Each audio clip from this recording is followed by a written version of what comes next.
الحمدللہ رب العالمین والصلاة والسلام علی سید المرسلین اما بعد فاعوذ باللہ من الشیطان الرجیم بسم اللہ الرحمن الرحیم۔ پڑھیے الصلاة والسلام علیک یا رسول اللہ وعلی آلک واصحابک یا حبیب اللہ۔ الصلاة والسلام علیک یا نبی اللہ وعلی آلک واصحابک یا نور اللہ۔ درود پاک کے بے شمار فضائل و برکات ہیں، بہت ساری احادیث فضائل درود میں ملتی ہیں۔ درود پاک کے فضائل تو ہم سنتے رہتے ہیں۔ آج ایک ایسی حدیث ہے جس میں درود پاک کی اہمیت تو پتہ چلے گی، لیکن یہ بھی اندازہ ہوگا کہ درود نہ پڑھنا یہ کتنی بڑی بدبختی اور کتنی بڑی محرومی کا سبب بن سکتا ہے۔ بلکہ سچی بات یہ کہ یہ ایک ہی حدیث ایسی ہے جو میں نے بیان کرنی ہے کہ اگر میں بیان میں کچھ اور بیان نہ بھی کروں تو یہ ایک حدیث اور اس کے تحت اتنی باتیں ہو سکتی ہیں کہ پورا بیان ہی اس پہ کمپلیٹ ہو سکتا ہے۔ حدیث پاک یہ ہے کہ سرکار دو عالم صلی اللہ تعالی علیہ وسلم نے فرمایا کہ جس نے ماہ رمضان کو پایا اور اس کے روزے نہ رکھے وہ بدبخت ہے۔ رمضان بھی ملا اور روزے بھی نہ رکھے، ٹھیک ہے، روزے نہ رکھنے کی جو اجازتیں ہیں بیمار کو، مسافر کو یا دیگر صورتوں میں وہ الگ بات ہے۔ استطاعت ہے، روزے رکھ سکتا ہے اور نہیں رکھا، آقا علیہ الصلوۃ والسلام فرماتے ہیں وہ بدبخت ہے۔ جس نے اپنے والدین یہ دونوں میں سے کسی ایک کو پایا اور ان کے ساتھ اچھا سلوک نہ کیا وہ بدبخت ہے۔ اور آقا نے فرمایا کہ جس کے پاس میرا ذکر ہوا اور اس نے مجھ پر درود نہ پڑھا وہ بھی بدبخت ہے۔ اب یہ سمجھنے والی بات ہے، بدبخت کون کہہ رہا ہے؟ جس نے بخت جگانے ہیں، جس نے نصیب جگانے ہیں، جس نے بھاگ جگانے ہیں، مگر وہی کہہ دیں کہ یہ بدبخت ہے تو اس شخص کی بدبختی کا عالم کیا ہوگا؟ آقا علیہ الصلوۃ والسلام ہی ناراض ہو جائیں تو کس سے جا کر شفاعت کی خیرات لیں گے؟ یہ تین باتیں بڑی اہم ہیں۔ رمضان آنے والا ہے، رمضان میں خوب عبادت کرنی ہے اور نیت کریں کہ پورے روزے رکھنے ہیں انشاءاللہ۔ کبھی بھی روزہ نہ رکھنے کا تو کانسیپٹ ہی نہیں ہونا چاہیے ہمارے ذہن میں۔ روزہ مسلمان کیسے نہیں رکھ سکتا بھائی؟ کچھ بھی ہو جائے وہ الگ، میں دوبارہ کہہ دیتا ہوں کہ جو اجازتیں ہیں وہ الگ بات ہے، لیکن خامخواہ روزے قضا کر رہے ہوتے لوگ، اس کی بالکل اجازت نہیں۔ پھر فرمایا کہ ماں باپ کے ساتھ اچھا سلوک نہ کیا وہ بھی بدبخت ہے۔ ساری دنیا میں بے شک لوگ کہیں کہ بڑا لکی ہے، بڑا کاروبار ہے، بڑا نام ہے، بڑا بخت والا ہے، اگر ماں باپ ناراض ہے نا تو وہ بدبخت ہی ہے۔ اور یاد رکھیے گا، جس کے ماں باپ ناراض اس سے اس کا رب ناراض، جس سے اس کے ماں باپ راضی اس سے اس کا رب راضی۔ یہ فارمولہ یاد رکھ لو، اور جس سے رب راضی اس سے سب راضی۔ ہاں، اگر واقعی ترقی کرنی ہے نا، واقعی دنیا اور آخرت کی برکتیں حاصل کرنی ہے تو اپنے ماں باپ کو راضی رکھنا، انہیں ناراض نہ ہونے دینا۔ اور تیسرے نمبر پر فرمایا جس کے پاس میرا ذکر ہو اور مجھ پر درود نہ پڑھے۔ اب یہ بڑا مسئلہ ہے، پورا دن گزر جاتا ہے لوگ درود نہیں پڑھتے، پورا مہینہ گزر جاتا ہے درود نہیں پڑھتے۔ ایسا نہ کریں، اپنی روٹین میں، اپنے کس کے ٹائم ٹیبل میں روزانہ درود ٹائم شامل کریں، انشاءاللہ اس کی برکتیں ملیں گی۔ آئیے مل کر محبت کے ساتھ باواز بلند درود پاک پڑھ لیں۔ صلو علی الحبیب۔ اے پیارے پیارے عاشقان رسول، الحمدللہ ایک مرتبہ پھر ماہ غفران آنے والا ہے۔ چند دنوں بعد اعلان ہوگا کہ مبارک ہو، ماہ رمضان کا چاند نظر آ گیا ہے۔ یہ اعلان سنتے ہی عاشقان رسول جھوم اٹھیں گے، چہروں پر تازگی آ جائے گی، مسجدوں کی رونق بڑھ جائے گی۔ تراویح کا سلسلہ، فرض نمازیں، کوئی نوافل کی کثرت کر رہا ہوگا، کوئی تلاوت قرآن کی سعادت پا رہا ہوگا، سحر و افطار کی رونقیں ہوں گی اور انشاءاللہ زندگی کا لطف دوبالا ہو رہا ہوگا۔ خدا کی ہے عنایت، ماہ رمضان آنے والا ہے، ہوئی مولا کی رحمت ماہ رمضان آنے والا ہے، خوشی سے جھومتا ہے دل، مچی ہے قلب میں ہلچل، ملی عاشق کو فرحت ماہ رمضان آنے والا ہے۔ ماہ رمضان کے بارے میں قرآن مجید فرقان حمید میں کس خوبصورت انداز میں ایک گویا اناؤنسمنٹ کیا گیا ہے، ایک اعلان کیا گیا ہے۔ چنانچہ قرآن پاک کے دوسرے پارے سورہ بقرہ آیت نمبر 185 میں اللہ فرماتا ہے شہر رمضان الذی انزل فیہ القرآن ہدی للناس وبینات من الہدی والفرقان فمن شہد منکم الشہر فلیصم۔ سبحان اللہ، کیا فرمایا؟ رمضان کا مہینہ ہے جس میں قرآن نازل کیا گیا، جو لوگوں کے لیے ہدایت اور رہنمائی ہے اور فیصلے کی روشن باتوں پر مشتمل ہے۔ تو تم میں جو کوئی یہ مہینہ پائے تو ضرور اس کے روزے رکھے۔ یہ آیت نمبر 185 سورہ بقرہ پارہ نمبر 2 کا ایک حصہ ہم نے سنا۔ یہ پوری آیت نہیں ہے، اس کا ایک پارٹ ہے۔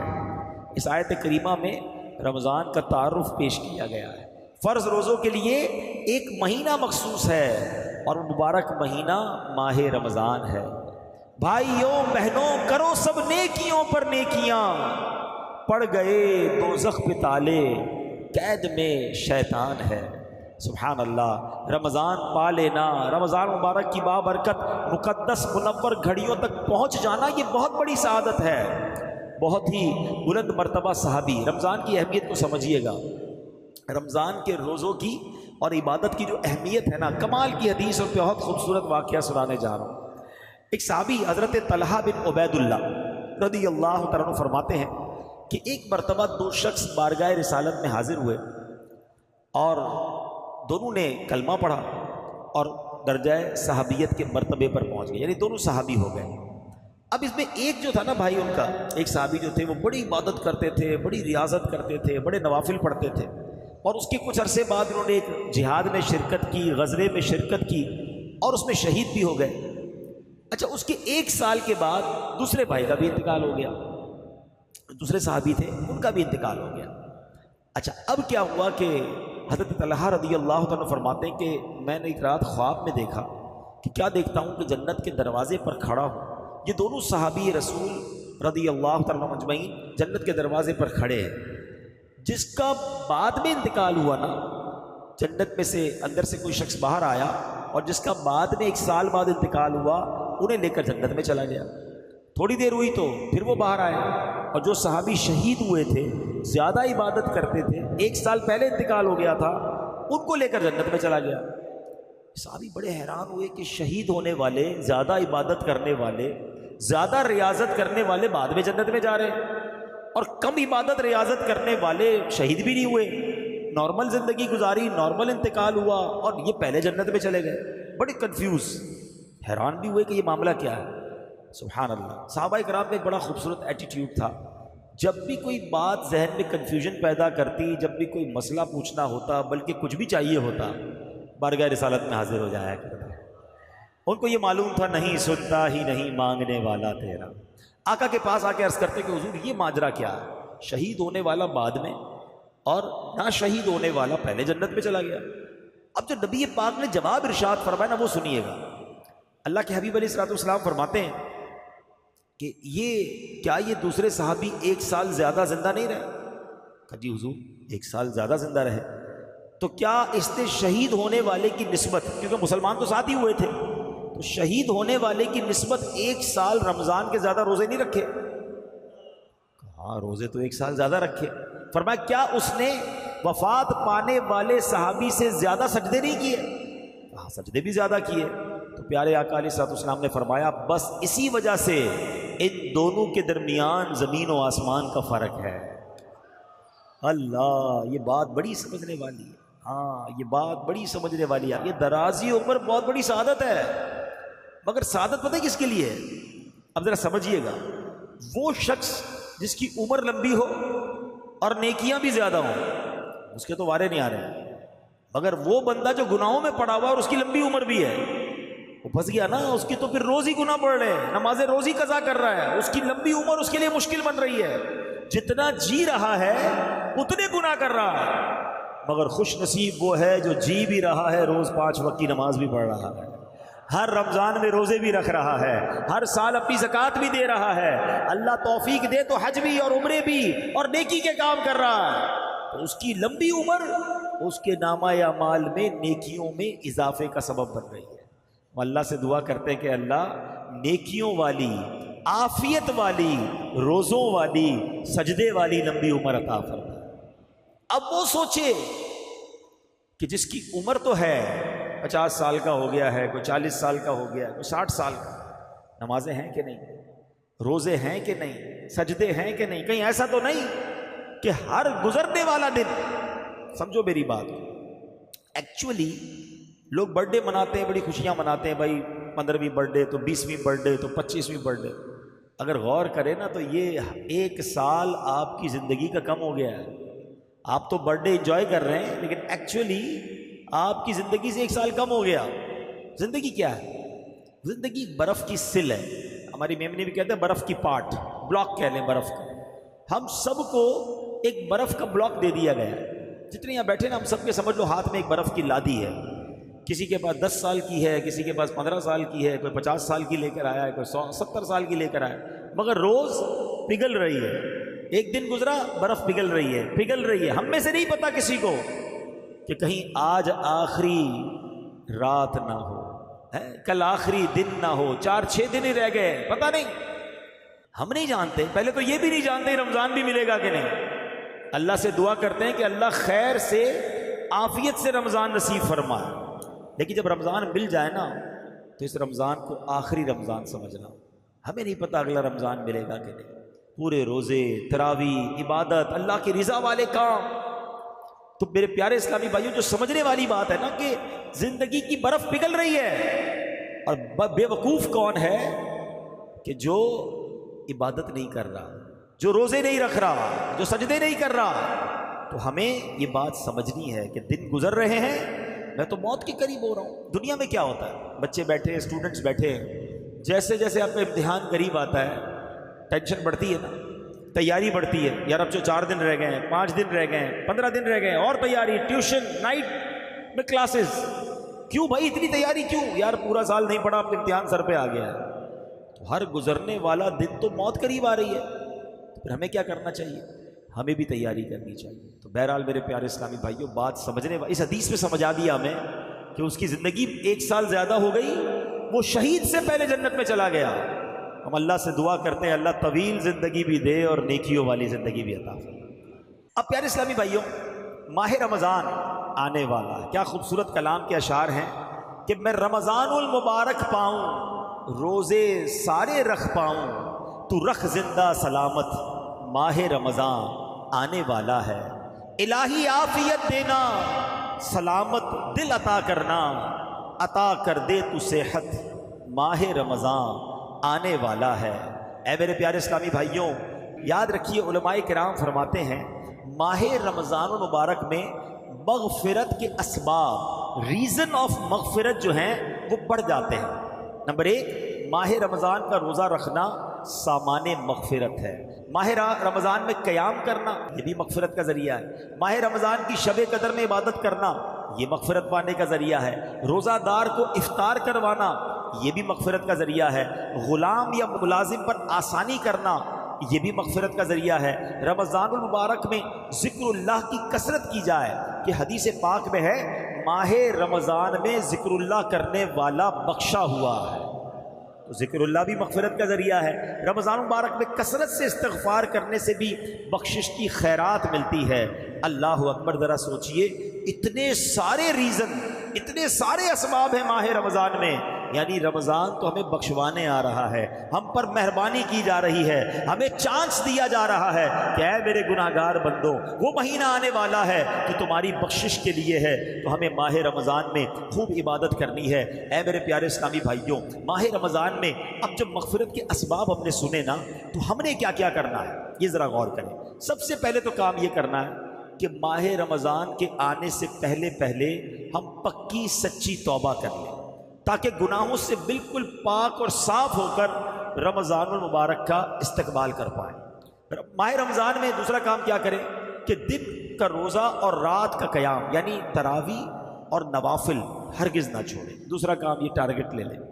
تیسرا، نفس امارہ کی خواہشات کو روکنے کی بھرپور کوشش کریں، کیونکہ شیطان تو بند ہوتا ہے لیکن ہماری عادتیں ہمارے ساتھ لگی ہوئی ہوتی ہیں، تو ہمیں اس میں ان عادتوں کی وجہ سے جو گناہ کی عادت ہوتی ہے نا. ایک سوال کیا گیا علماء سے کہ حضرت یہ ماہ رمضان میں تو کہا جاتا ہے شیطان بند ہوتا ہے، بندہ پھر گناہ کیوں کرتا ہے، پھر غلط کام کیوں کرتا ہے؟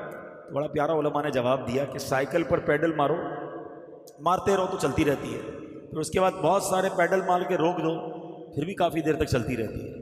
فرمایا 11 مہینے شیطان نے اتنے پیڈل چلا دیے ہیں کہ باقی 1 مہینے کی گناہوں کی سائیکل ویسی چلتی رہتی ہے. تو سائیکل رکے گی کیسے جب بریک لگاؤ گے؟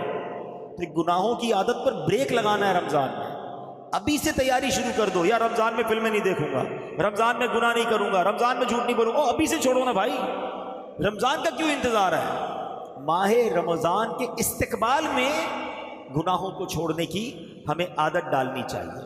اچھا، ماہ رمضان میں ایک اور آپ نے کام یہ کرنا ہے کہ پورے دن میں تمام دنیاوی خیالات سے پاک ہو کر، سارے کاموں سے فارغ ہو کر، بے شک تھوڑی دیر ایسی رکھنی ہے جو صرف اللہ کا ذکر کرنا ہے، درود پاک پڑھنا ہے.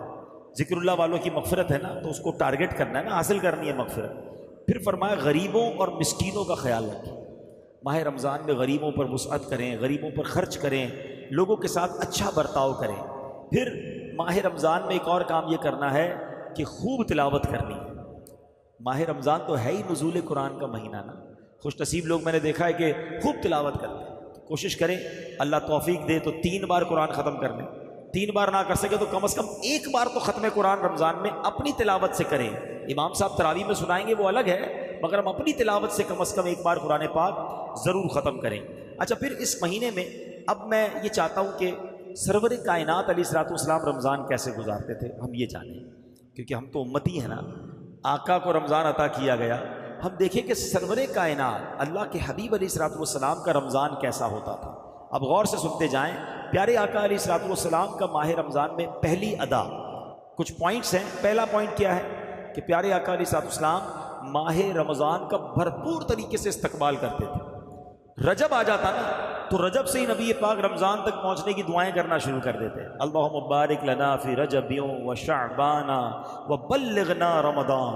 اے اللہ رجب اور شعبان میں برکت دے اور ہمیں رمضان سے ملا دے، ہمیں رمضان عطا کر دے. یعنی کتنا انتظار ہے کہ رجب آیا اور دعائیں شروع ہو گئیں. سبحان اللہ. دوسرا، میرے آقا کیا فرق کیا کرتے تھے استقبال کے لیے، ویلکم کرنے کے لیے رمضان کو، کہ رمضان کا پڑوسی مہینہ ہے شعبان. پیارے آقا شعبان کے مہینے میں کثرت سے روزے رکھا کرتے تھے، نفلی روزے، گویا رمضان کا استقبال ہو رہا ہے. اور رمضان آنے والا ہوتا تو اس کے پہلے استقبالیہ خطبہ دیتے، ماہ رمضان کے فضائل بیان کرتے، اس کی برکتیں بیان کرتے. اور سبحان اللہ، میرے آقا جب رمضان کا چاند نظر آتا نا تو چاند دیکھنے کی خاص دعا پڑھتے اور آمد رمضان کی خوشخبریاں دیا کرتے. ماہ رمضان جہاں میں پھر آیا، مغفرت کا پیام ہے لایا، رحمت حق کا ہو گیا سایہ، لحظہ لحظہ نزول رحمت ہے. ہمیں بھی چاہیے کہ ماہ رمضان کا استقبال کریں، اس کی خوشیاں منائیں، اس کے لیے اپنے آپ کو پریپیئر کریں. آئیے میں آپ کو بتاتا ہوں کہ ماہ رمضان کا استقبال دنیا بھر کے مسلم ممالک میں کیسے ہوا کرتا تھا اور چند ممالک میں آج بھی کیسے ہوتا ہے. مشہور سیاح ابن بطوطہ لکھتا ہے کہ 727 ہجری کی بات ہے. کہتے میں مصر کے ایک شہر میں تھا، شعبان المعظم کی 29 تاریخ تھی. وہاں کے قاضی صاحب قاضی عز الدین کے گھر پر خوب اہتمام ہو رہا تھا. شام کے وقت وہاں علماء اور رؤساء اس کے گھر پر جمع ہو رہے تھے اور ہر آنے والے کا استقبال کیا جا رہا تھا.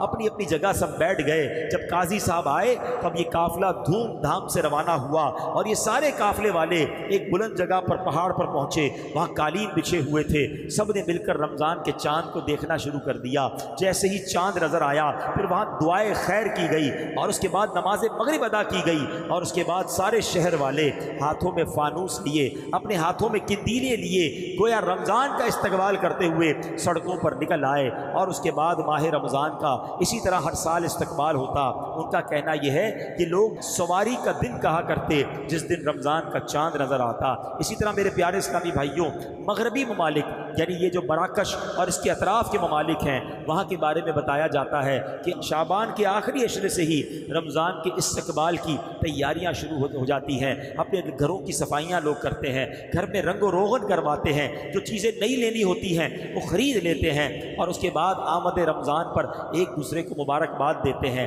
اور جب ماہ رمضان کا چاند نظر آتا ہے تو طرح طرح کے قصیدے پڑھے جاتے ہیں، اس کے استقبال کے گویا گیت گائے جاتے ہیں۔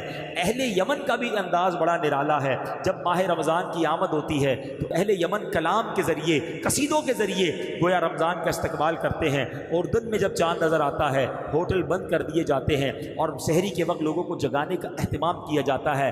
موریتانیہ میں رمضان مبارک کا چاند دیکھنے کا اہتمام ہوتا ہے، اور جیسے ہی چاند نظر آتا ہے ہر طرف خوشی پھیل جاتی ہے، لوگ ایک دوسرے کو مبارکباد دیتے ہیں۔ صومالیہ میں آمد رمضان کی خوشی میں مساجد کو سجایا جاتا ہے، اور ترکیہ میں اس مہینے کو مہینوں کا بادشاہ کہا جاتا ہے۔ الغرض میرے پیارے اسلامی بھائیوں، اچھا انڈونیشیا کا تو عالم یہ ہے کہ وہاں لوگ رمضان کا چاند دیکھنے کے لیے ننگے پاؤں تعظیم کے ساتھ جاتے ہیں، رمضان آنے والا ہے اس کا چاند دیکھنے جا رہے ہیں، اور سبحان اللہ مسجدوں میں صفائی کا اہتمام ہوتا ہے، راستوں کو سجایا جاتا ہے۔ تو پتہ یہ چلا کہ اہل ایمان کا صدیوں سے یہ طریقہ ہے کہ اس مہینے کا استقبال کیا جاتا ہے۔ ویسے میں آپ سے بھی پوچھتا ہوں، آپ کے گھر میں اگر کوئی مہمان آنے والا، اور مہمان ایسا آنے والا ہو جس سے آپ کو بڑی محبت ہو، تو آپ گھر کی اسپیشل صفائی کرواتے ہیں نا، اور ایسا مہمان ہو جس کی آمد کا پورا برس انتظار ہو تو نئے نئے کھانے بناتے ہیں، بڑا گھر میں خوشبو کا اہتمام کرتے ہیں۔ رمضان تو وہ مہمان آ رہا ہے جو ہماری مغفرت کروانے آ رہا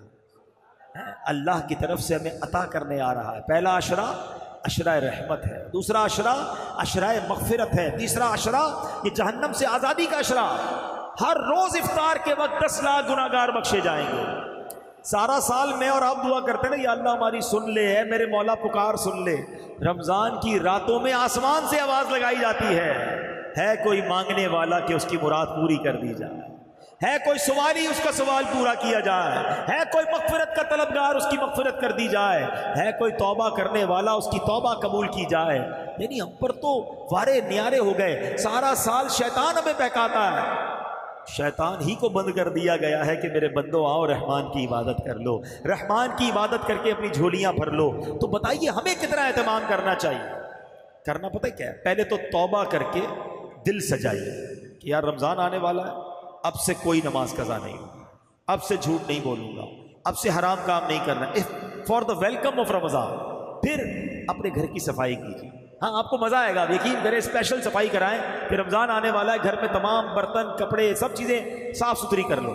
اگر اللہ نے توفیق دی ہے تو رمضان میں عبادت کے لیے 1-2 نئے جوڑے سلوا لیں کہ جب عبادت کروں گا تو اچھے کپڑے پہن کر۔ یہ بھی ہمارے علماء کا طریقہ رہا، اولیاء کا طریقہ رہا کہ عبادت کا لباس الگ رکھا تھا۔ ہمارے یہاں بڑا پرابلم کیا ہے کہ اول تو سارا سال مسجد میں آتے نہیں، اب جب رمضان ہوتی ہے تو سب نے آنا ہے، تو یہ بھی نہیں سوچتے کہ مسجد کا ادب کیا ہے، میلے کچیلے کپڑے، پسینے والے کپڑے ایسے ہی آ جاتے ہیں مسجد میں۔ اب جب مسجد میں آتے ہیں تو خود کو بھی تکلیف، برابر والوں کو بھی تکلیف، آپ کو پتہ ہے فرشتوں کو بھی تکلیف ہوتی ہے۔ اچھا پھر ایک اور مسئلہ خاص طور پہ مغرب کی نماز میں، اور شاید یہ فجر کی نماز میں بھی ہوتا ہوگا، کیونکہ وہ مغرب افطار کر کے پڑھنی ہے اور فجر جو ہے وہ سحری کر کے پڑھنی ہے۔ اب اتنا خیال نہیں ہے کہ ابھی کھانا کھایا ہے تو منہ اچھی طرح صاف کرنا چاہیے۔ اگر ہمارے منہ سے بدبو آ رہی ہے تو ایسی بدبو والا منہ لے کر تو مسجد میں آنا منع ہے، اور کچی پیاز سموسے پتہ نہیں ساری چیزیں افطار میں کھا جانی ہے۔ وہ اللہ کے بندوں یہ ساری چیزیں ہم مغرب کے بعد بھی کھا سکتے ہیں، مغرب سے پہلے کھجور کھا لیں، پانی پی لیں، اگر پھر بھی کھانا ہے تو فروٹ کھا لیں تاکہ آپ کے منہ میں بو نہ ہو۔ ابھی پورا دن ویسے ہی آپ بھوکے رہے اور اب منہ میں بدبو، پیاز سموسے پتہ نہیں کیا کیا کھایا اور آ گئے اللہ کے گھر میں۔ آپ کو پتہ ہے جب بندہ نماز پڑھتا ہے تلاوت کرتا ہے نا، اس کے منہ کے ساتھ فرشتہ منہ لگا دیتا ہے، اور اگر اس کے منہ سے بو آتی ہے تو فرشتہ چلا جاتا ہے۔ بتائیں ہمارا کیا حال ہوتا ہے؟ تو رمضان میں ایک سنت کی بھی نیت کر لیں کہ انشاءاللہ روزانہ کثرت سے مسواک کریں گے انشاءاللہ۔ مسواک خرید لیجئے گا اور ساتھ رکھیے گا، کیونکہ پیسٹ تو روزے میں کر نہیں سکتے، اس سے بچنا ہے۔ آپ پیسٹ کریں گے نہیں اور اس کے بعد مسواک بھی نہیں کریں گے تو پھر تو منہ کا عالم خراب ہو ہی جانا ہے۔ اچھی سی ایک عطر خرید لیں، اللہ توفیق دے تو، تاکہ مسجد میں جب آئیں تو اپنے جسم پر، اپنے کپڑوں پر خوشبو لگائیں، اور اس نیت سے لگائیں کہ میرے آقا کی سنت ہے، مجھے بھی بدبو تکلیف نہ دے، میرے کسی ساتھی کو بھی تکلیف نہ دے۔ تو اللہ کے گھر کا ادب، اپنے گھر کی صفائی ستھرائی کا خیال رکھیں، تو جتنا کہتے نا رسپیکٹ کریں گے، جتنا ادب کریں گے، اتنا عطا کیا جائے گا۔ وہ کہتے ہیں نا با ادب با نصیب، بے ادب بد نصیب۔ ہاں، ادب جتنا کرو گے اتنی برکتیں ملیں گی۔ دوسرا نبی پاک کا انداز پتہ ہے کیا تھا؟ کہ پیارے آقا علیہ الصلوۃ والسلام کے بارے میں آتا ہے کہ بی بی عائشہ صدیقہ فرماتی رضی اللہ تعالی عنہا کہ جب رمضان آتا تو میرے آقا کے چہرے کا رنگ بدل جاتا تھا، آپ کے چہرے پر اتنا خوف طاری ہو، اب فکر مند ہو جاتے تھے۔ اب پیارے آقا کس بات کے فکر مند ہیں؟ حضرت علامہ عبدالرؤف مناوی فرماتے ہیں اس کی شرح میں کہ رنگ مبارک تبدیل ہونے کا جو ریزن تھا نا، وہ خوف خدا تھا۔ آپ خوف فرماتے تھے کہ کہیں رمضان میں حق کے بندگی ادا کرنے میں کوئی کمی نہ رہ جائے۔ یہ کون ہے؟ اللہ کے حبیب ہیں۔ ان کا یہ عالم ہے کہ آپ کا رنگ بدل جاتا کہ کہیں رمضان میں اللہ کی عبادت میں کوئی کمی نہ رہ جائے۔ اور ہمارا عالم کیا ہے؟ پیسے کمانے میں کوئی کمی نہ رہ جائے۔ اور ہمارا حال یہ ہے کہ رمضان کو ہم نے فوڈ فیسٹیول بنا دیا۔ کچھ لوگوں نے فوڈ فیسٹیول بنا دیا، کھانے پینے کا مہینہ، کچھ لوگوں نے اسپورٹس فیسٹیول بنا دیا، کھیل کود کا مہینہ، اور کچھ لوگوں نے کمائی کرنے کا بزنس فیسٹیول بنا دیا کہ پیسے کمانے کا مہینہ۔ اور چوتھی قسم بھی ایک ہے، شاپنگ کا مہینہ۔ توبہ توبہ، کوئی تو کہے عبادت کا مہینہ ہے۔ چار دوست ملتے ہیں، کہتے ہیں یار آج کدھر افطار کرنا ہے، آج سحری میں کدھر چلنا ہے، آج رات کہاں گھومنا پھرنا ہے۔ ارے کیا ایسا نہیں ہو سکتا کہ چار دوست مل کر کہیں کہ آج تراویح کہاں پڑھنی ہے، رات کو بیٹھ کر تلاوت کدھر کرنی ہے؟ یار کہیں ذکر اللہ کی محفل ہو تو وہیں چلتے ہیں، کہیں درس قرآن سننے چلتے ہیں، چلو یار اللہ کے گھر میں عبادت کرتے ہیں۔ یہ مہینہ عبادت کے لیے آیا ہے۔ ہر طرف بورڈ لگ جاتے ہیں، all you can eat, Ramzan offer burger, تو رمضان آفر فرائز، تو فلاں فلاں۔ مطلب ایسا لگتا ہے کہ مسلمان بیچاروں کو پورے سال میں ایک مہینہ کھانے کے لیے ملا ہے، یہ روزے کے لیے ملا ہے، یہ عبادت کے لیے ملا ہے۔ ہم کیوں ایسا کرتے ہیں؟ اچھا سائنٹیفکلی میں آپ کو ایک بات بتاؤں، اب تو خیر کہتے ہیں نا بہت ساری چیزیں سائنس سمجھا دیتی ہے۔ ہماری میمنی میں کہتے ہیں کہ ہارے نہ مریو وارے مریو۔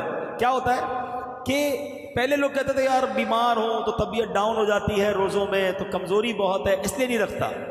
حالانکہ نبی پاک نے 1450 سال پہلے فرما دیا کہ روزہ رکھو صحت مند ہو جاؤ گے۔ اور آج جتنے ڈائٹسٹ جو ڈائٹ کرنے والے اور ڈاکٹرز ہیں اور سائنٹیفک لوگ ہیں، وہ سب کہتے ہیں کہ جناب 14 سے 16 گھنٹے کی فاسٹنگ کریں تو آپ کی باڈی جو ہے اس کی بہت شاندار ریکوری شروع ہو جاتی ہے، آپ کا ڈائبٹک لیول ٹھیک ہو جاتا ہے، آپ کا کولیسٹرول ٹھیک ہو جاتا ہے، آپ کا وزن ٹھیک ہو جاتا ہے۔ آپ یقین کریں میں ایسے لوگوں کو جانتا ہوں کہ پورا سال اب 16 گھنٹے بھوکے رہتے ہیں۔ میں ایک صاحب کو ملا، وہ کہتے ہیں میں روز 16 گھنٹے بھوکے رہتا ہوں، میرا جسم بڑا فٹ ہو گیا۔ تو میں نے کہا اللہ کے بندے پھر روزہ ہی رکھ لیا کر۔ اس نے کہا بات تو آپ صحیح کر رہے ہیں، 16 گھنٹے تو ویسے ہی بھوکا رہتا ہوں۔ میں نے سسٹم ایسا بنا لو کہ سحری کر لو، افطار کر لو، روزے کا ثواب روز مل جائے گا، آپ کی ڈائٹنگ بھی ہو جائے گی۔ الحمدللہ اس کے بعد سے اس نے روزے رکھنا شروع کر دیے۔ لیکن مجھے پتا چلا کہ میرے آقا نے تو پہلے ہی کہہ دیا تھا، کاش مسلمان نبی پاک کی بات مانتا نا۔ ڈاکٹر کی مان رہے، ہاں 15-16 گھنٹے بھوکا رہو تو باڈی کور ہوتی ہے، باڈی اپنے بہت سارے ایسی چیزوں کو ختم کر دیتی ہے جو بیکٹیریاز ہوتے ہیں، اور بڑی میں نے اس کی تفصیل پڑھی ہے۔ سائنٹیفک باتیں اس لیے میں یہاں نہیں کر رہا، مگر سمجھو بات کہ نبی پاک نے تو فرما دیا تھا کہ روزہ رکھو صحت مند ہو جاؤ گے۔ ہونا یہ چاہیے تھا کہ ہم رمضان کا پورا مہینہ روزے رکھتے، ہماری باڈی فٹ ہو جاتی، ہماری بیماریاں دور ہو جاتی، ہمارا ایکسٹرا فیٹ ختم ہو جاتا، ہمارا وزن کچھ اور اچھا ہو جاتا۔ مگر ہم ایسے لوگوں کو بھی جانتے ہیں جن کا رمضان میں وزن بڑھ جاتا ہے۔ کیوں بھائی؟ کیونکہ باقی دنوں میں تو ہم 3 ٹائم کھاتے ہیں اور وہ لوگ رمضان میں 5 ٹائم کھاتے ہیں۔ 5 ٹائم کیسے کھاتے ہیں؟ اور بھائی ابھی تو افطار میں پہلے ڈٹ کر کھائیں گے، پورا دن بھوکا رہا تھا، سحری میں ڈٹ کر اس لیے کھائیں گے کہ پورا دن بھوکا رہنا ہے، تو 2 تو یہ ہو گئے، اب تراویح کے بعد پھر بھوک لگے گی، پھر کھانا ہے، رات کو دوستوں کے ساتھ 2 بجے پھر کھانا ہے، اتنا کھانا ہے تو حال کیا ہوگا باڈی کا، اور سارا تیل والا اور عجیب و غریب کھانا ہے۔ اس بار رمضان میں ایک اور ٹارگٹ لے لو کہ اپنی صحت بھی بہتر کروں گا۔ واقعی یہ موقع مل رہا ہے آپ کو کہ اگر آپ یہ فرائز اور اس طرح کی چیزیں جو آپ کی باڈی پر امپیکٹ کریٹ کرتی ہیں وہ نہ کریں۔ آپ دیکھیں رمضان میں ایک اور میں آپ کو اس کو کیلکولیٹ کرنے کے لیے بتا رہا ہوں کہ 8ویں 10ویں روزے سے آپ کو مسجد میں بہت سارے کھانسنے کی آوازیں شروع ہو جائیں گی۔ شروع کے 2-4 روزوں میں آپ کو کم آئیں گی، اس کے بعد تراویح میں ہر دوسرا آدمی کھانس رہا ہوگا۔ کیوں کھانس رہا ہوگا؟ افطار میں سموسہ گرم چاہیے اور شربت ٹھنڈا چاہیے، دونوں کی لڑائی افطار میں ایک ساتھ کرانی ہے، پھر گلا بھی تو پھر بولے گا نا، احتجاج کرے گا، تو گلے خراب ہو رہے ہوتے ہیں۔ پیٹ 10-12 رمضان کے بعد کوئی دوست ڈاکٹر بیٹھا ہو تو اس سے پوچھ لیجئے گا پیٹ کے مریض زبردست کلینک پہ پہنچے ہوئے ہوتے ہیں، ڈرپیں لگ رہی ہوتی ہیں، ڈائریا، اور وہ بھی دعا کرتے ہوں گے یا اللہ ہمارے رزق میں برکت دے. اب ہم کھا کھا کے پہنچ رہے ہوتے ہیں وہاں پر. تو کیا عبادت کرو گے یار؟ اگر کھانے کے لیے رمضان آیا ہے تو کیسے تراویح میں دل لگے گا، کیسے عبادت میں دل لگے گا؟ فٹ رکھیں اپنے آپ کو، کھانا کم کھانا ہے تاکہ آپ زیادہ عبادت کر سکیں. پیارے آقا فکر مند ہو جاتے، کلر تبدیل ہو جاتا. ہمارے کچھ لوگوں کا کھا کھا کے کلر تبدیل ہو جاتا ہے. ایسا نہ کریں. اس بار اللہ کرے کہ مجھے بھی یہ فکر ہو جائے کہ یا اللہ یہ رمضان میں میری مغفرت ہو جائے، میں کہیں رہ نہ جاؤں. جس کو ٹینشن ہوتی ہے نا کہ روز افطار میں 10 لاکھ بخشے جا رہے ہیں، میرا نام آیا کہ نہیں آیا، کہیں میں رہ تو نہیں گیا. ہر افطار کے وقت ہمارے یہاں دسترخوان پہ بعض اوقات ہنگامہ مچا ہوا ہوتا ہے، جلدی شربت لاؤ، دہی بڑے نہیں آئے، فلاں نہیں آیا. ارے چھوڑو یار، مغفرت کا وقت ہے. ہاتھ اٹھاؤ اور رونا شروع کرو کہ اللہ آج بخشے جانے والوں میں میرا نام لکھ دے، میرے بچوں کا نام لکھ دے. میں تو آپ کو ایک اور مشورہ دیتا ہوں، گھر کی جو خواتین ہیں نا، وہ بھی بیچاری آخری منٹ تک کچن میں رہتی ہیں، ان کو بھی کہہ دو یار 10-15 منٹ پہلے کام کر کے آپ بھی بیٹھ جاؤ آ کر. اور سبحان اللہ، کراچی والوں کو تو یہ نعمت حاصل ہے کہ روزانہ افطار سے پہلے شاندار مدنی چینل پر پروگرام چلتا ہے. باقی شہروں والے بھی سن سکتے ہیں، مگر کراچی کے چونکہ ٹائمنگ سیم ہوتے ہیں تو امیر اہل سنت کی دعائیں اور مناجات اور بڑا رکت والا ماحول فیضان مدینہ میں ہوتا ہے. ہمارے گھروں میں کیوں نہیں ہو سکتا؟ اگر نہیں جا سکتے فیضان مدینہ تو دسترخوان پر بیٹھے ہوں، والدہ بھی بیٹھی ہو، بھائی بہن بھی بیٹھے ہوں، بچے بھی بیٹھے ہوں، مدنی چینل سامنے، اور کاش سب کے آنسو بہ رہے ہوں کہ اللہ افطار کا وقت ہے، آج 10 لاکھ بخشے جائیں گے، مالک مجھے بھی بخش دے. اور جیسے جیسے دن گزرتے جائیں وہ کہتے ہیں نا، فکر بڑھتی جائے کہ رمضان جا رہا ہے، میری بخشش ہوئی کہ نہیں. تو کونین کے والی کا عالم یہ تھا کہ آپ فکر مند رہتے تھے، خوف طاری تھا. اللہ کرے کہ اس رمضان میں ایسی کیفیت ہم کوئی بنانے میں کامیاب ہو جائیں. اور دیکھو ماہ رمضان کی بے حرمتی مت کرنا. یہ جو رات بھر جاگ کر کرکٹ کھیل کر دوسروں کی نیندیں خراب کر رہے ہیں، جو رمضان میں روزے قضا کرتے ہیں، معاذ اللہ ایسے بھی لوگ ملے کہتے ہیں رمضان میں اس لیے فلمیں دیکھتا ہوں، اس لیے ڈرامے دیکھتا ہوں کہ روزے میں ٹائم پاس ہو جائے. یہ رمضان بڑا مقدس مہینہ ہے، اس کی بے حرمتی کی سزا بھی زیادہ ہے. اس کو اس طرح سمجھو کہ کوئی بندہ روڈ سے گزر رہا ہو، وہاں گالی نکالے، باہر کوئی بری بات کہے، حرام ہے، غلط ہے، مگر مسجد میں آ کر کرے تو آپ کیا کہیں گے؟ یار اللہ کا خوف کرو، اللہ کے گھر میں گالی دے رہے ہو، ادھر کوئی بے حیائی کی بات کر رہے ہو، زیادہ شدت ہو جائے گی نا. کوئی بندہ عام جگہوں پر گناہ کرے، غلط ہے، مکہ پاک میں جا کر کرے، زیادہ غلط ہے نا. تو بالکل اسی طرح عام دنوں میں گناہ کرے، رونگ، لیکن رمضان میں کرے کہ جب اے بندے تیری آسانی کے لیے شیطان کو بھی بند کر دیا گیا، اب بھی تو گناہ سے باز نہیں آ رہا، تو پھر اس کی سزا بھی سخت ہے. اب سنیں، علامہ ابن جوزی لکھتے ہیں کہ اللہ پاک کے آخری رسول مقبول صلی اللہ تعالیٰ علیہ وسلم نے فرمایا، میرے پاس جبریل امین حاضر ہوئے اور عرض کیا، یا رسول اللہ صلی اللہ تعالیٰ علیہ وسلم، روز قیامت ایک نوجوان کو لایا جائے گا، وہ غمگین ہوگا، رو رہا ہوگا، فرشتے آگ اور لوہے کے راڈ سے، گرزوں سے اسے ہانک رہے ہوں گے. وہ نوجوان 1000 سال تک الامان پکارتا رہے گا، لیکن اس کو امان نہیں دی جائے گی. پھر اس نوجوان کو 1000 سال کے بعد رب قہار کی بارگاہ میں پیش کیا جائے گا. اللہ پاک فرشتوں کو حکم دے گا کہ اسے منہ کے بل گھسیٹ کر جہنم میں ڈال دو.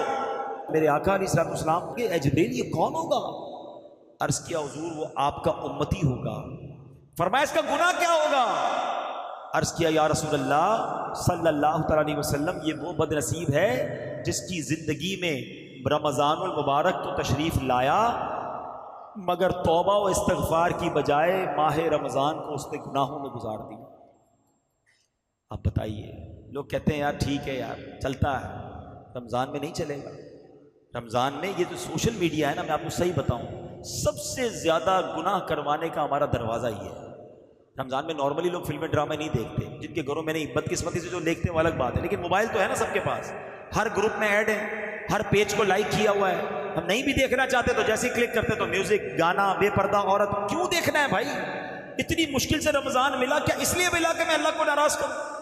ایک روایت میں نے پڑھی جس میں آتا ہے کہ جو رمضان میں ایک گناہ کرتا ہے اس کے 1 سال کے اعمال برباد کر دیے جاتے ہیں.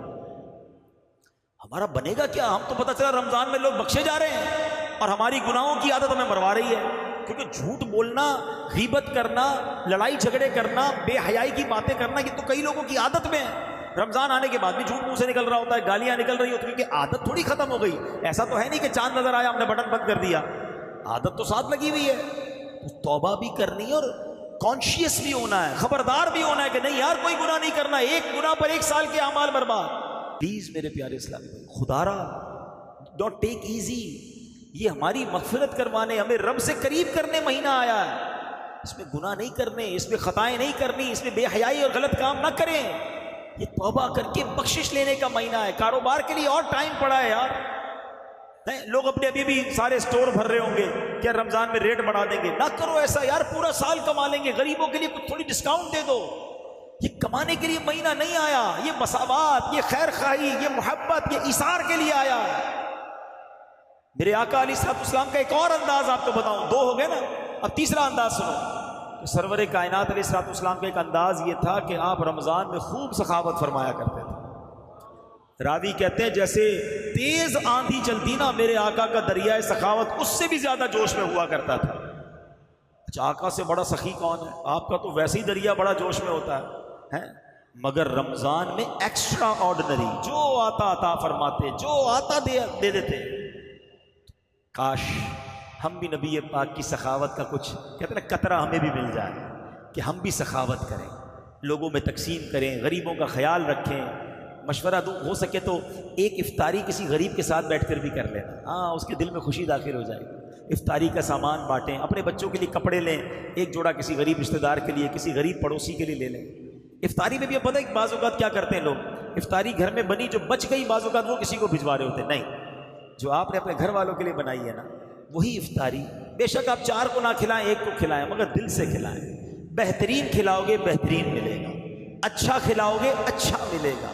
تو آپ اللہ کی رضا کے لیے رمضان میں خوب سخاوت کریں۔ جنہوں نے زکوٰۃ دینی ہے اپنی زکوٰۃ پہلے سے نکال دیں، تاکہ لوگوں کی عید اچھی ہو جائے، ان کے جناب جو ہے وہ باقی معاملات بہتر ہو جائیں۔ تو نبی پاک خوب سخاوت کرتے رمضان میں، ہم بھی کریں گے انشاءاللہ۔ اچھا، پیارے آقا علیہ الصلوۃ والسلام کا ایک اور خوبصورت انداز کہ آپ جب ماہ رمضان آتا، بی بی عائشہ فرماتی ہے کہ پیارے آقا عبادت پر کمر مان لیا کرتے تھے، اور پورا رمضان اکثر وقت بستر پر نہیں آتے تھے، یعنی آپ ساری رات عبادت کرتے تھے، عبادت پر کمر بستہ ہو جاتے تھے۔ تو کیا ہمارا ایسا کوئی ذہن ہے کہ ہم نے کوئی پلان کیا ہو کہ یار اب میں نے رمضان میں اتنے نوافل پڑھنے ہیں، اتنی تلاوت کرنی ہے، قضائے عمری ہے تو وہ ادا کرنی ہے؟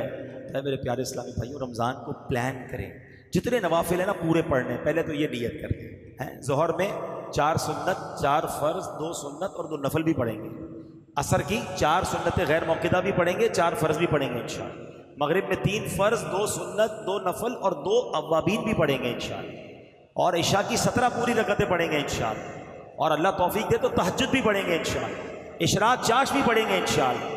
ہاں، رات کو تھوڑا پہلے اٹھ جاؤ نا۔ اچھا، تہجد بھی 8 رکعتیں پڑھ سکتے ہیں، اگر کوئی کہے یار روزانہ 8 رکعت تہجد 8,000 روپے ملیں گے، 2 پڑھو گے تو 2,000، 8 پڑھو گے تو 8,000، آپ بولیں گے مولانا صاحب 12 پڑھیں گے تو کچھ اور ملیں گے، وہ بھی پڑھ لیتے ہیں۔ اللہ کے بندو، جنت کی نعمتیں مل رہی ہیں۔ تہجد کی نماز کو سب سے افضل نفل نماز کہا گیا، اور خاص قبولیت دعا کا وقت ہے۔ روزانہ سحری میں اٹھتے ہو نا بھائی، جو لوگ سحری میں اٹھتے ہیں وہ پلان کر لیں کہ انشاءاللہ اٹھیں گے اور اللہ توفیق دے 8 رکعتیں، ورنہ کم از کم 2 رکعتیں روزانہ تہجد کی نماز ادا کریں گے۔ تو رمضان کے لیے کمر بستہ ہو جانا ہے، پلان کرنا ہے انشاءاللہ کہ اس بار ماہ رمضان میں خوب نیکیاں کرنی ہے۔ اچھا، اب اسی طرح پیارے آقا علیہ الصلوۃ والسلام کی 2 اہم عبادتیں کیا تھیں کہ پیارے آقا خوب نمازوں کی کثرت فرماتے اور گر گڑا کر دعائیں کیا کرتے۔ رمضان دعاؤں کا مہینہ ہے، سب لوگ ہی تقریباً پریشان ہوتے ہیں، کوئی بیمار بیٹھا ہوگا، کوئی قرض دار بیٹھا ہوگا، کسی کا فیملی پرابلم۔ اچھا، پرابلم بہت سارے ہیں، دعا کا ٹائم کسی کے پاس نہیں ہے۔ یہ عجیب بات ہے، جدھر سے حل ہونا ہے مسئلہ ادھر جانے کے لیے تیار کوئی نہیں ہے، سب کے پاس جاتے اور رب کے پاس نہیں جاتے۔ تو دعا جو ہے نا، یہ مومن کا ہتھیار ہے، اور رمضان میں میرے آقا گر گڑا کر دعائیں مانگتے۔ تو اللہ کرے کہ ہم بھی دعائیں مانگیں۔ اور نبی پاک ایک اور عبادت بڑی پابندی سے کیا کرتے کہ میرے آقا 20 رکعت تراویح ادا فرماتے۔ یہ مسکنسیپشن دور کر لیں، نبی پاک نے روزانہ ماہ رمضان میں وتر کے علاوہ 20 رکعتیں ادا فرمائیں۔ تراویح کی انشاءاللہ 20 رکعتیں پوری ادا کریں گے انشاءاللہ۔ اللہ توفیق دے تو با جماعت انشاءاللہ تراویح پڑھیں. تو یہ بھی ایکسٹرا ہو گیا نا, فرض نمازوں کے علاوہ تراویح پڑھیں گے, ہر سجدے پر نیکیاں, تو یہ عبادت آپ نے نہیں چھوڑنی. یہاں یہ بھی یاد رکھیں کہ تراویح جو ہے یہ سنت مؤکدہ ہے, اور اس کی ترک کی عادت بنا لینا گناہ ہے. تو تراویح نہیں چھوڑنی ہے بالکل کسی صورت میں بھی. خدا نہ خواستہ کسی مصروفیت کی وجہ سے یا اللہ نہ کرے لیٹ ہو گئے, جماعت میں نہ پہنچے, تو اکیلے میں بھی تراویح پڑھنی ہے. ایک بڑا مسکنسیپشن ہمارے شہر میں شروع ہو گیا ہے کہ جب سے یہ 3 روزہ تراویح, 5 روزہ تراویح, 7 روزہ تراویح شروع ہوئی ہے, تو کچھ لوگوں نے یہ سمجھ لیا کہ بس 3 دن میں پورا قرآن ہو گیا, اب چھٹی ہو گئی تراویح کی. قرآن آپ کا پورا ہو بھی گیا تو تراویح کی چھٹی نہیں ہوئی ہے. آپ کو تراویح پھر بھی پڑھنی پڑے گی, اور وہ آخری رمضان تک پڑھنی پڑے. 27 وقت قرآن ختم ہوا, پھر بھی آخری 3 دن جو بھی باقی ہیں آپ نے تراویح پڑھنی ہوگی, اور بہتر یہی ہے کہ با جماعت تراویح پڑھیں. نبی پاک کا ایک اور کام, سبحان اللہ, میرے آقا رمضان میں خوب قرآن کا دور فرمایا کرتے تھے. جبریل امین آتے تھے اور نبی پاک ان کے ساتھ مل کر قرآن کا دور فرماتے. تو اگر کوئی حافظ قرآن ہے, تراویح سنانی ہے یا نہیں سنانی, قرآن کا دور شروع کر دیں. قرآن اور پکا کر لو نا, بلکہ جو حافظ نہیں, ذہن نصیب کچھ صورتیں یاد کر لے, مختصر کچھ صورتیں یاد کر لے, اس کا دور کرنا شروع کر دے. اور بڑی پیاری بات علماء نے کہی کہ دور نبی پاک کی ادا ہے نا, تو گھر میں 2 بھائی بیٹھ جائیں, میں قرآن پڑھتا ہوں تم سنو, پھر آپ پڑھیں تو میں سنتا ہوں, تو یہ دور ہو جائے گا. میاں بیوی کر سکتے ہیں, بھائی بہن کر سکتے ہیں, امی کے ساتھ بیٹا کر سکتا ہے, کہ دونوں آمنے سامنے بیٹھ جائیں, تھوڑی دیر میں قرآن پڑھتا ہوں, آپ سنیں, پھر آپ سنیں, کیونکہ نبی پاک جبریل امین کے ساتھ قرآن کا دور کیا کرتے تھے. تو کیا اللہ کرے کہ بس ذہن یہ بن جائے یار, تلاوت ہے, درود ہے, روزہ ہے, صدقہ ہے, خیرات ہے, پر لوٹنا ہے میں نے نیکیاں, شاپنگ ہے, گھومنا ہے, کھانا ہے, کھیلنا ہے, یہ نہیں ہے رمضان. رمضان آپ نے سمجھو ایک بہت بڑا جنت کا شاپنگ سینٹر ہے, اور وہاں بہت ساری جنت کی نعمتیں, یہ بھی لے لوں یار روزہ رکھ کے, تراویح پڑھ کے یہ بھی لے لیتا ہوں, ذکر کر کے یہ بھی لے لیتا ہوں, تلاوت کر کے یہ بھی لے لیتا ہوں, صدقہ کر کے یہ بھی لے لیتا ہوں. یہ ذہن بناؤ کہ ماہ رمضان بس میں نے نیکیوں کا ذخیرہ کرنا ہے, اور پھر سب کچھ کر لوں, ہوں تو ناقص. پھر اللہ سے عرض کروں گا مولا جن کی قبول کی ہے ان کے صدقے میری بھی قبول فرما. تو یہ اللہ کرے کہ ہمارا مائنڈ سیٹ بن جائے. تو بہرحال میرے پیارے اسلامی بھائیوں, چند باتیں میں نے آپ کو عرض کی ہیں, 5 اہم باتیں تھیں, میں چاہتا ہوں ریپیٹ کر لیتے ہیں رمضان آنے سے پہلے کہ رمضان کا پیارے آقا استقبال کیا کرتے تھے. ہم بھی استقبال کریں گے, نیکیاں کر کے استقبال کریں گے, ٹھیک ہے, دل صاف کر کے استقبال کریں گے. کسی مسلمان سے لڑائی ہے تو سلو کر کے استقبال کریں گے, ٹھیک ہے. نمبر 2, میرے آقا علیہ الصلوۃ والسلام ماہ رمضان میں فکر مند ہو جاتے تھے, رنگ مبارک تبدیل ہو جاتا تھا, خوف خدا طاری ہو جاتا تھا. انشاءاللہ ہم بھی اس رمضان میں اللہ کی عبادت کی فکر کریں گے اور اپنی مغفرت کے لیے خوب کوشش کریں گے انشاءاللہ. تیسرا, میرے آقا علیہ الصلوۃ والسلام عبادت کے لیے کمر بستہ ہو جاتے, نوافل پڑھتے اور خوب دعائیں کرتے. انشاءاللہ ہم بھی کثرت سے نوافل پڑھیں گے اور خوب دعائیں کریں گے انشاءاللہ. چوتھا, میرے آقا جبریل امین کے ساتھ قرآن کا دور کیا کرتے تھے, ہم بھی انشاءاللہ ماہ رمضان میں کثرت سے تلاوت قرآن کریں گے انشاءاللہ.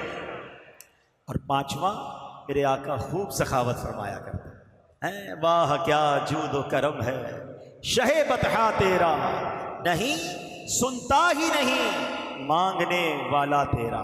تو اے میرے پیارے اسلامی بھائیوں, خوب سخاوت کرنی ہے, اور یاد رکھیں آپ کی سخاوت اور آپ کی زکوٰۃ کا پہلا حقدار پتہ ہے کون ہے؟ وہ آپ کے اپنے غریب رشتہ دار ہیں. بعض اوقات لوگ دنیا میں بانٹ رہے ہوتے ہیں, غریب رشتہ دار پریشان ہوتے ہیں. روایتوں میں یہ مضمون ملتا ہے کہ اللہ کریم اس بندے پر قیامت کے دن نظر رحمت نہیں فرمائے گا جو غیروں کو بانٹے اور اس کے اپنے پریشان. تو پہلے اپنے غریب رشتہ داروں کو دیکھ لیں. ہاں یہ ضرور ہے, کچھ رشتہ دار غریب ضرور ہوتے ہیں مگر زکوٰۃ کے مستحق نہیں ہوتے. زکوٰۃ کے مستحق ہونے کے لیے پورا ترتیب ہے نا, کہ وہ صاحب نصاب نہ ہو, اس کے پاس اتنی رقم نہ ہو.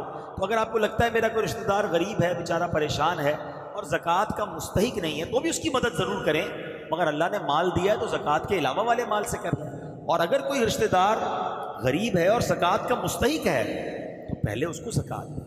اور اس کے بعد میری گزارش یہ ہے کہ دعوت اسلامی جو عاشقان رسول کی ایسی تحریک ہے جو دنیا کے 150 سے زیادہ ملکوں میں دین متین کی خدمت کر رہی ہے, تو اس بار بھرپور دعوت اسلامی کا ساتھ دیں گے انشاءاللہ. اور فطرہ جس کو اللہ نے دیا ہے بہترین فطرہ دیں گے انشاءاللہ، ٹاپ کیٹیگری کا فطرہ دیں گے انشاءاللہ۔ اللہ مجھے اور آپ کو اپنی راہ میں دل کھول کر خرچ کرنے کی توفیق عطا فرمائے۔ صلو علی الحبیب